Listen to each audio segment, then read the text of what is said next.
第6天，神垂聽的禱告。路加福音18章9至14節。耶穌向那些自恃為義、輕視別人的人講了這個比喻。有2個人上聖殿去祈禱，一個是法利賽人，一個是稅吏。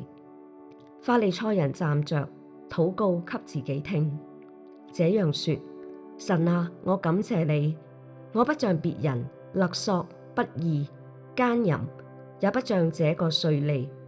我1個禮拜禁食2次，我的一切收入都奉獻1/10。稅吏卻遠遠站着，連舉目望天也不敢，只捶着胸說：神啊，可憐我這個罪人。我告訴你們，這個人回家去，比那個倒算為義了。因為高抬自己的，必要降卑；自己謙卑的，必要升高。滿有憐憫的神，我們謙卑的來到你面前，不仗着自己的義，唯獨仰賴你的憐憫。求你救拔我們脫離那使人眼瞎的驕傲，也醫治那只會攀比、不懂關愛的心。